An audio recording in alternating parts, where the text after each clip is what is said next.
Tesla a construit quelque chose qui a littéralement paralysé toute une industrie. Pas un concept sur papier, pas un prototype enfermé dans un laboratoire. Un vrai moteur dans une vraie voiture que vous pouvez acheter aujourd'hui même. Et ce qui est ça que le plus étrange, ce n'est pas le moteur en lui-même, c'est le silence. Les plus grands constructeurs automobiles du monde, ceux qui font ce métier depuis un siècle, ceux qui disposent d'armées d'ingénieurs et de budgets de recherche comparables à ceux de petits États, sont restés totalement immobiles. Pas de contre-annonce, pas de présentation concurrente, pas de déclaration audacieuse sur ce qui sera prêt dans 3 mois. Leurs propres ingénieurs ont examiné les plans, fait tourner les calculs, analysé chaque composant, et ensuite ils ont arrêté de parler. Quand les personnes les plus expérimentées d'un secteur étudient une technologie et choisissent le silence plutôt que la réponse, c'est que quelque chose de sérieux est en train de se passer. Voilà cette histoire, l'ingénieur qui s'est tu. Il existe un ingénieur qui s'appelle Sandeep Ralph. Il a passé des années à faire une seule chose, étudier les systèmes de transmission électrique à un niveau professionnel, pas en amateur, pas en journaliste, mais en quelqu'un qui comprend vraiment la physique, les matériaux, les mathématiques qui se cachent derrière le fonctionnement concret des moteurs électriques. Quand les nouvelles spécifications du moteur Tesla ont commencé à circuler, il a fait ce que fait tout ingénieur. Il s'est assis, a ouvert le document et s'est mis à lire. Puis il s'est arrêté. Non pas parce que les chiffres étaient confus, mais parce qu'ils étaient impossibles. Pas impossibles dans un sens théorique. Impossible dans le sens où il décrivait un moteur que l'on pouvait soulever à main nue, assez léger pour être porté par un être humain, et capable de propulser une voiture de 2 tonnes de 0 à 100 km/h en moins de 2 secondes. Ce genre de performance n'est pas censé exister dans un véhicule équipé d'une banquette arrière et de porte-gobelets. Ce niveau de puissance appartient aux machines construites pour rien d'autre, aux voitures de circuit, aux équipements industriels, certainement pas à ceux qui stationnent dans l'allée d'un pendulaire ordinaire. Et pourtant, la guerre était déjà en cours pour comprendre ce que Tesla avait réellement fabriqué. Il faut comprendre la guerre qui se jouait déjà. Depuis plus d'une décennie, la course aux véhicules électriques était l'un des combats les plus coûteux de toute l'histoire des transports. Ford, General Motors, Toyota, Volkswagen, des entreprises qui ont construit des usines sur chaque continent, qui ont maîtrisé la production industrielle à travers les générations et dont les ressources d'une seule division dépassaient l'ensemble de l'industrie automobile de la plupart des pays.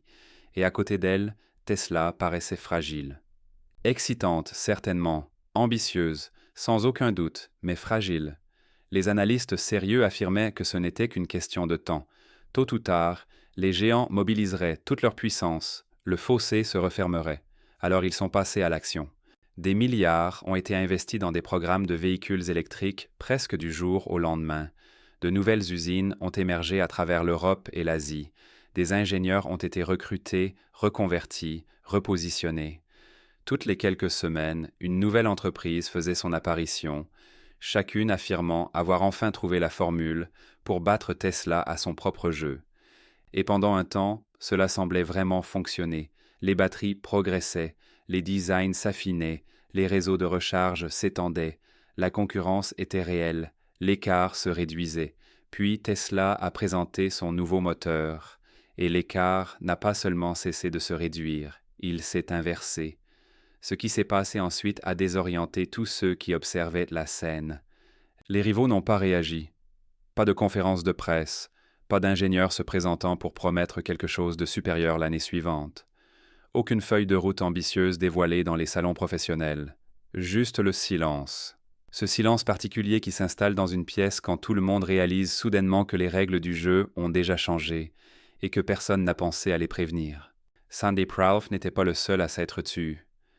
À travers toute l'industrie, ceux qui comprennent vraiment les moteurs, ceux dont le métier consiste précisément à évaluer ces systèmes, ont regardé ce que Tesla avait accompli et sont tous arrivés à la même conclusion.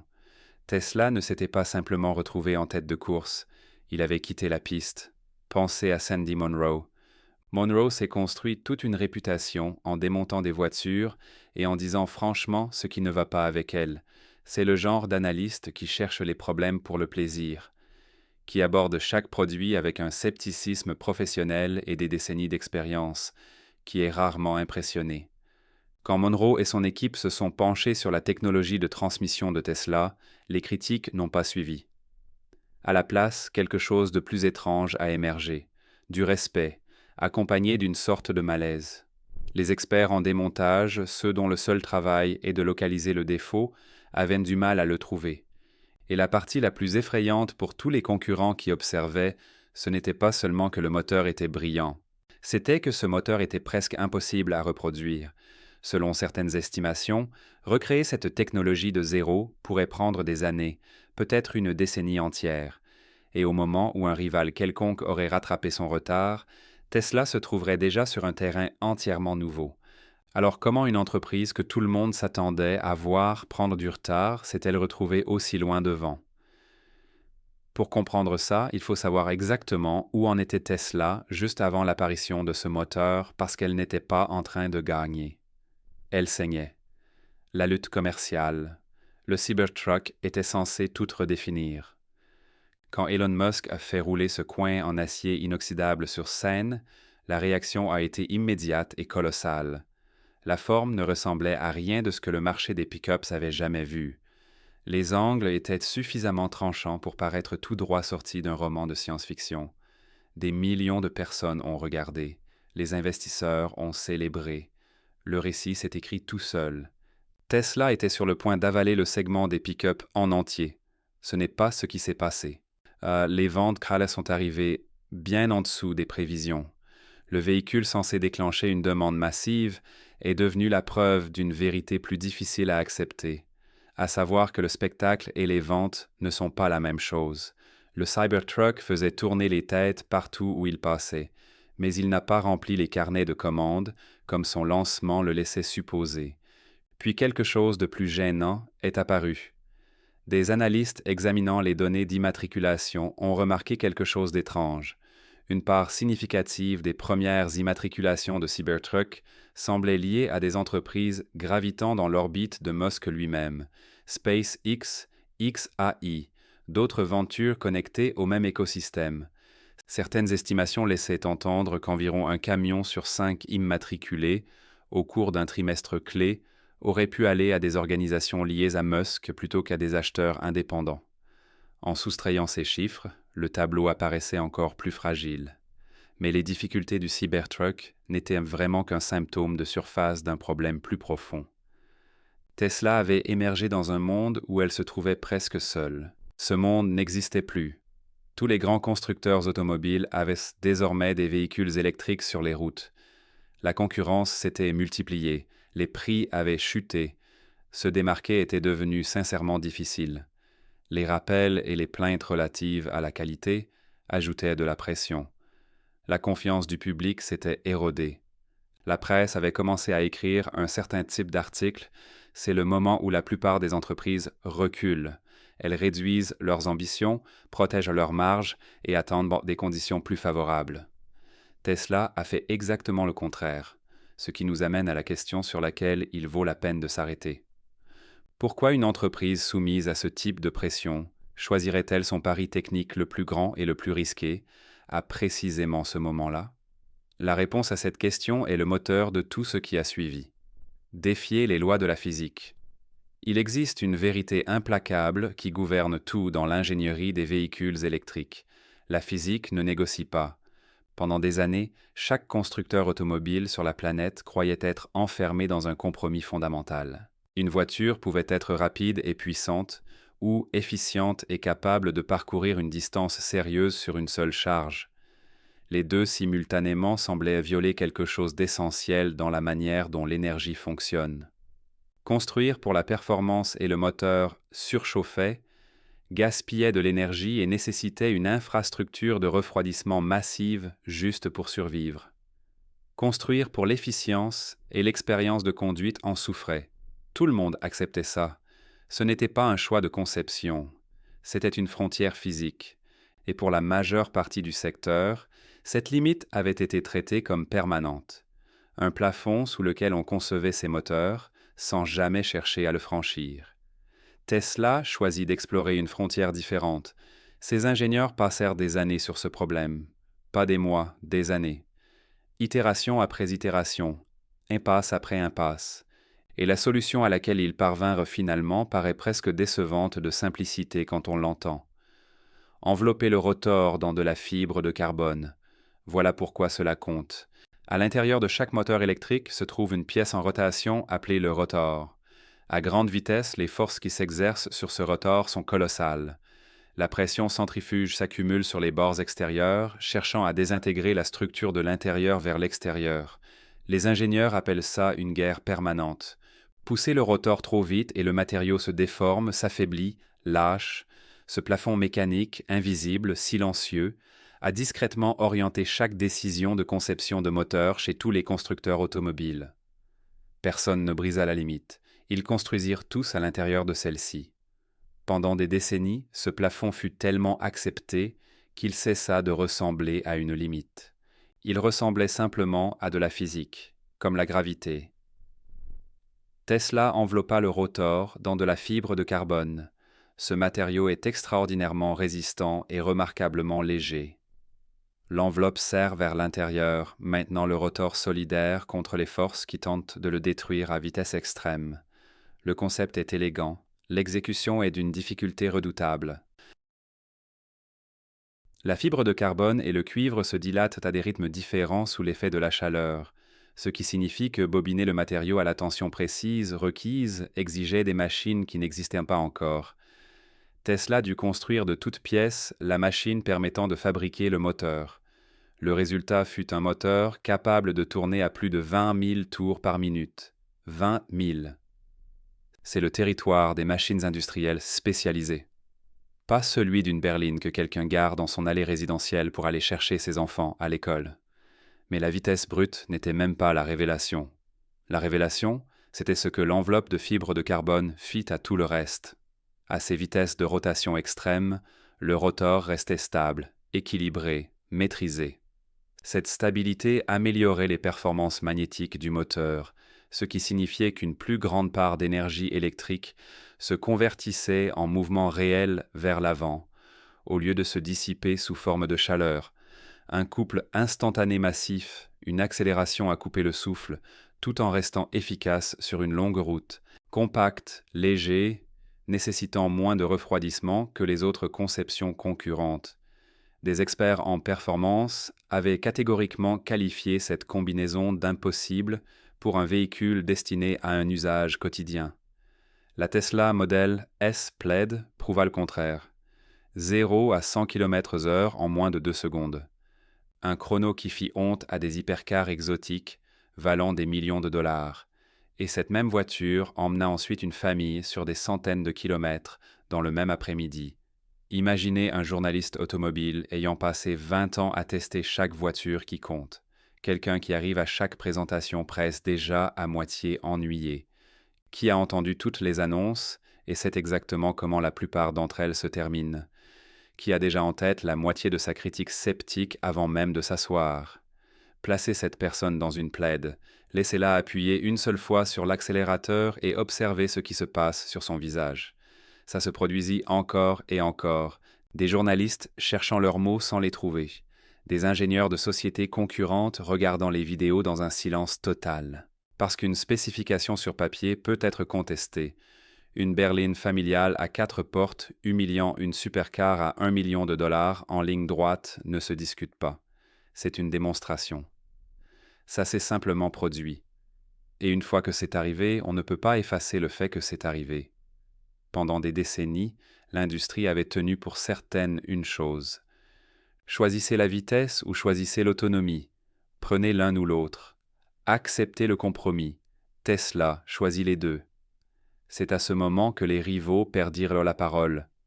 On ne convoque pas une conférence de presse pour annuler une démonstration physique. On ne peut pas l'effacer avec une annonce. Mais voilà ce qu'il faut comprendre ensuite. Le moteur n'était que ce que le public pouvait voir. La raison pour laquelle les concurrents ont véritablement paniqué se situe à un niveau plus profond, et elle n'a presque rien à voir avec la vitesse. Pourquoi les rivaux ne peuvent pas les imiter ? Chaque grande industrie compte des entreprises capables de construire un prototype époustouflant. La séquence est bien connue. Un concept car fait son apparition, il paraît extraordinaire, Les gros titres se forment, les investisseurs bougent. Le discours ambiant affirme que tout va changer. Puis la production commence, la vision se heurte à la réalité et la majeure partie des promesses disparaît quelque part entre le laboratoire d'ingénierie et le sol de l'usine. L'écart entre ce qu'une entreprise peut concevoir et ce qu'elle peut véritablement fabriquer de manière constante, en volume, à un prix financièrement viable. Cet écart a englouti des sociétés dotées d'ingénieurs brillants et de ressources considérables. Construire une seule voiture remarquable est difficile. En construire 1 million de façon régulière, rentable et à grande échelle, c'est un tout autre type de défi, et c'est là que la plupart des entreprises échouent discrètement. Tesla a compris cela plus tôt que quiconque ne voulait l'admettre. Tandis que les concurrents s'obsédaient pour les présentations et les moments marketing, Tesla passait des années à se débattre avec des problèmes de fabrication ingrats que personne ne voulait rendre publics, l'enfer de la production selon les propres termes de l'entreprise, des délais non tenus, des inefficacités douloureuses, des tentes dressées dehors autour des usines pour augmenter la capacité, le genre de souffrance opérationnelle qui fait une très mauvaise presse, mais qui génère un savoir institutionnel extraordinaire. Ces années sont désormais en train de porter leurs fruits d'une façon que l'industrie ne peut plus ignorer. Tesla a révélé que sa prochaine génération d'unités de transmission était conçue en prenant la fabricabilité comme contrainte principale, pas uniquement la vitesse, ni simplement l'efficacité, mais la capacité à réellement construire la chose à grande échelle, à faible coût, sans que les dépenses n'augmentent avec le volume. Cette seule idée, traiter l'usine comme une composante intégrante de la conception du produit, redessine entièrement ce qui est possible. L'objectif fixé par Tesla a frappé l'industrie comme un choc physique. Un système de transmission complet, moteur, électronique et boîte de vitesse, pour environ 1 000 $ à produire. Beaucoup de systèmes concurrents coûtent plusieurs fois ce montant. Certains fabricants dépensent 3 à 5 fois cette somme pour des performances comparables. Cet écart n'est pas mince.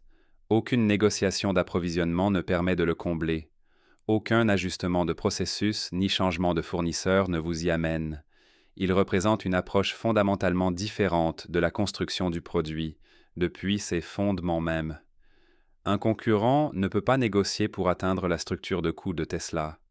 Il doit repenser entièrement sa façon d'aborder le problème.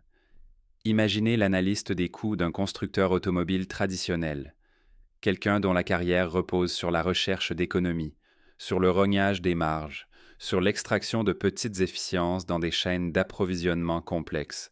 Cette personne consacre toute sa vie professionnelle à se battre pour des gains progressifs. 1 $ économisé ici, 2 $ taillés là. La boîte à outils entière de cette personne cesse de fonctionner lorsque le concurrent n'est pas juste quelques pourcents moins cher. Quand le concurrent opère à une fraction de vos coûts, la feuille de calcul ne vous aide plus.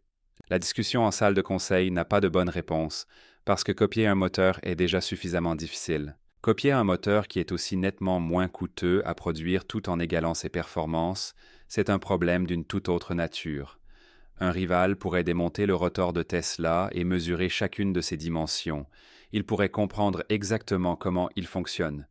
Il serait pourtant incapable de reproduire ce qui compte le plus, car la véritable percée ne réside pas dans la pièce elle-même. Elle vit dans des milliers de décisions invisibles. La façon dont le composant est fabriqué, dont il est approvisionné, dont l'outillage a été conçu, dont le processus a été affiné au fil d'années d'itération. Rien de tout cela n'apparaît dans un démontage. Cela réside dans le savoir institutionnel d'une entreprise qu'il a acquis de manière lente et douloureuse. Ce savoir ne peut pas s'acheter. Il ne peut pas être débauché. Il ne peut se construire qu'à la dure, avec le temps. Et Tesla a déjà investi ce temps. Et Tesla continue d'explorer de nouveaux territoires. L'entreprise s'emploie à éliminer les matériaux en terres rares de ses moteurs, réduisant ainsi sa dépendance à des chaînes d'approvisionnement coûteuses concentrées en Chine. Ce n'est pas simplement une décision financière, c'est un choix stratégique qui supprime une vulnérabilité que tous ses concurrents partagent. En parallèle, elle repense ses systèmes électroniques pour utiliser du carbure de silicium moins onéreux, sans pour autant sacrifier les performances. Chaque amélioration finance la suivante. Des coûts de production réduits permettent des prix plus bas. Des prix plus bas attirent davantage d'acheteurs. Plus d'acheteurs signifie des volumes de production plus élevés. Des volumes plus élevés génèrent une expérience manufacturière accrue. Cette expérience fait baisser les coûts encore davantage. La boucle s'accélère. Pendant ce temps, le reste du secteur se débat avec des difficultés qui n'étaient pas censées survenir à ce stade. Ford a construit des véhicules électriques véritablement impressionnants, mais sa division électrique aurait perdu des sommes colossales. Lucid a produit des voitures de luxe extraordinaires et a brûlé son capital à un rythme alarmant. Rivian a suscité une attention considérable et peiné à maîtriser ses coûts de production. General Motors et Volkswagen ont essuyé des retards, des catastrophes logicielles et font face à des doutes persistants quant à leur capacité à jamais rentabiliser leurs véhicules électriques. Seul BYD opère à une échelle comparable, mais la force de BYD repose avant tout sur l'accessibilité financière et non sur la supériorité technique. Tesla poursuit quelque chose de différent. Les véhicules électriques les plus avancés techniquement au monde, fabriqués au coût le plus bas possible. Cette combinaison, performance et économie réunies, constitue la véritable menace. Et personne d'autre n'en est proche. L'empire caché. La plupart des gens considèrent encore Tesla comme une entreprise automobile. C'est peut-être le plus grand malentendu de toute cette histoire. Tesla a fusionné plusieurs secteurs industriels en une seule machine qui se renforce d'elle-même. Commençons par les données. Chaque Tesla sur la route collecte en permanence des informations. Chaque kilomètre parcouru apprend à l'entreprise davantage sur l'état des routes, le comportement des conducteurs, les conditions météorologiques, les schémas de circulation et les situations réelles imprévisibles qui mettent à l'épreuve les systèmes de conduite autonome d'une façon qu'aucun environnement de test ne peut reproduire. Tesla a accumulé plus de données de conduite réelle que presque n'importe quel concurrent en activité, et cet avantage se renforce automatiquement. Plus de voitures produisent plus de données. Plus de données affinent l'intelligence artificielle. Une meilleure IA vend plus de voitures. Plus de voitures produisent plus de données. Le cycle tourne sans interruption. Et la diversité des données importe autant que leur volume. Une Tesla en Norvège apprend à gérer le verglas et les conditions de faible visibilité. Une Tesla en Arizona se familiarise avec les distorsions dues à la chaleur et l'éblouissement du soleil. Une Tesla à Mumbai apprend à naviguer dans une circulation qui obéit à des règles qu'aucune équipe d'ingénieurs n'a jamais formellement documentées. Chaque intersection inattendue, chaque anomalie de chantier, chaque quasi-accident est absorbé par le système. Aucun rival ne peut recréer cela en faisant circuler des flottes d'essais dans des environnements contrôlés. Tout l'intérêt réside précisément dans l'absence de contrôle. C'est le monde réel, infini, désordonné et imprévisible, enregistré en continu depuis plus d'une décennie. Cette avance ne s'achète pas. Aucun fournisseur ne la propose. Aucun budget ne la débloque. Elle ne peut être acquise qu'à travers le temps et l'échelle. Un concurrent qui se lancerait aujourd'hui n'est pas simplement en retard. Il prend encore plus de retard chaque jour qui passe, car la flotte Tesla continue de grossir tandis que la sienne est encore en train d'être constituée. Il y a ensuite l'activité Batteries. Tesla a massivement investi dans la fabrication de ses propres cellules, car la batterie représente le composant le plus coûteux d'un véhicule électrique. Ces cellules 4680 sont conçues pour augmenter la densité énergétique tout en réduisant simultanément les coûts de production. La plupart des concurrents restent tributaires de fournisseurs externes. Tesla contrôle de plus en plus sa propre chaîne d'approvisionnement. L'entreprise conçoit également ses propres logiciels, ses propres puces et ses propres composants électroniques de puissance. Lorsqu'une pénurie mondiale de semi-conducteurs a paralysé l'ensemble de l'industrie automobile, Tesla s'est adapté plus rapidement que presque tout le monde en réécrivant ses logiciels pour fonctionner sur le matériel disponible. Cet épisode, à lui seul, a révélé ce que Tesla est véritablement. Il se comporte comme une entreprise technologique qui fabrique aussi des véhicules par ailleurs, et les usines obéissent à cette même logique. Fremont, Shanghai, Berlin, Austin. un réseau mondial de production en expansion permanente, avec de nouveaux sites prévus qui pourraient encore faire baisser les coûts tout en ouvrant des marchés immenses. La plupart des constructeurs automobiles considèrent une usine comme un bâtiment où l'on assemble des voitures. Tesla, elle, traite chaque usine comme un laboratoire destiné à découvrir comment fabriquer des voitures mieux que dans l'usine précédente. Et puis, il y a cette arme que presque tout le monde a sous-estimée, le réseau de superchargeurs. Pendant des années, les critiques ont balayé l'infrastructure de recharge de Tesla d'un revers de main, la qualifiant de simple commodité, d'ajout sympathique, sans aucune portée stratégique. Ils avaient tort. Le réseau de superchargeurs est devenu l'un des atouts les plus solides de Tesla parce qu'il est rapide, fiable, géographiquement étendu et d'une simplicité d'utilisation remarquable. Les réseaux de recharge concurrents, eux, se sont retrouvés associés à des équipements en panne, des systèmes de paiement déroutants et des connexions peu fiables. Si bien que la concurrence a fini par faire quelque chose qui aurait paru impensable quelques années plus tôt. Ford et General Motors ont adopté le standard de recharge de Tesla pour que leurs propres clients puissent accéder à l'infrastructure Tesla. Des géants industriels vieux de 100 ans, avec leurs propres ingénieurs et leurs propres normes techniques, ont examiné le problème de la recharge, regardé leur réseau, regardé celui de Tesla, et conclu que le mouvement le plus intelligent était de rejoindre l'autre camp. Les uns après les autres, le reste du secteur a suivi. Réfléchissez bien à ce que cela signifie. Les rivaux de Tesla dépendent désormais de l'infrastructure de Tesla pour satisfaire leurs propres clients. Tesla perçoit des revenus chaque fois qu'un véhicule concurrent utilise un superchargeur Tesla. Ce n'est pas de la concurrence au sens classique du terme. C'est une entreprise qui devient discrètement le socle sur lequel tout le monde se tient. C'est pour ça que le nouveau moteur a profondément troublé les gens. Il n'est pas arrivé seul. Il est arrivé en faisant partie de tout cela. Plus on examine Tesla de près, plus il devient difficile de la décrire comme un simple constructeur automobile. En surface, elle fabrique des véhicules électriques. En dessous, elle construit quelque chose de bien plus grand, une entreprise technologique fondée sur l'énergie, le logiciel, les données et l'intelligence artificielle, utilisant les véhicules comme point d'entrée. Regardez Dojo, le supercalculateur sur mesure de Tesla, conçu spécifiquement pour entraîner des systèmes d'IA sur l'immense flux de données de conduite collectées par sa flotte mondiale. Plutôt que de louer de la puissance de calcul généraliste auprès de fournisseurs cloud, Tesla construit une grande partie de son propre réseau informatique. Le raisonnement est limpide.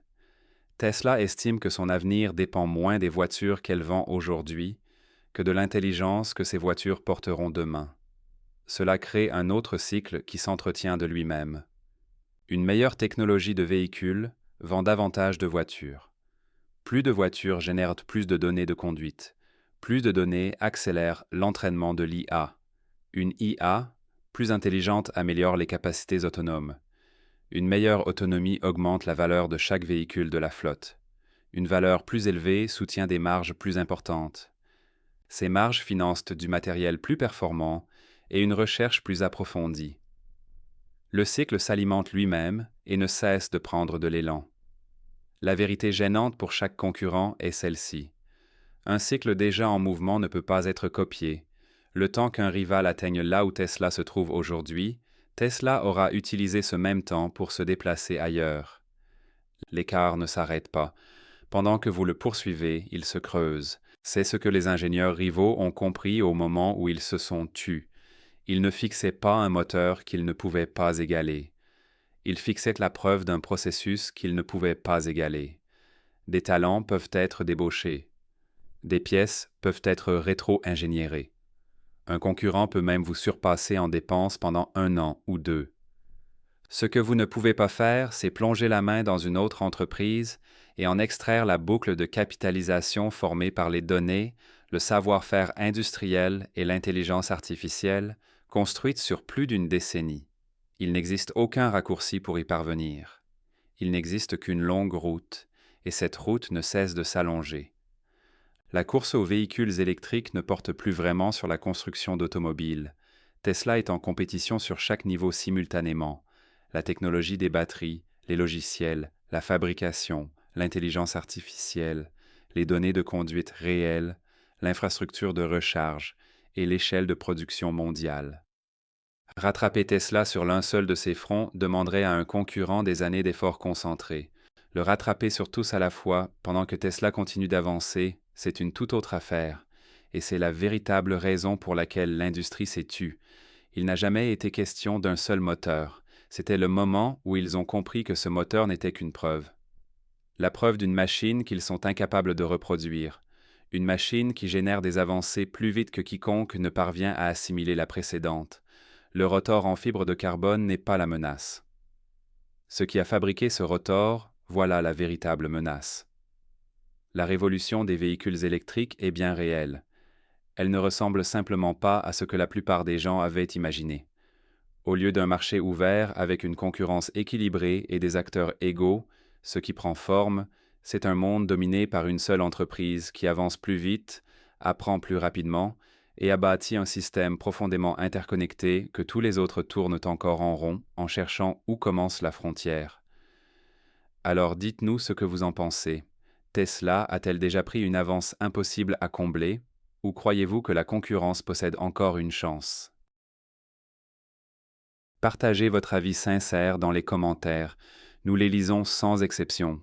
Et si cette vidéo a changé votre regard sur ce que Tesla représente vraiment, faites-nous une faveur, aimez et abonnez-vous, car le prochain chapitre de cette histoire est déjà en train de s'écrire.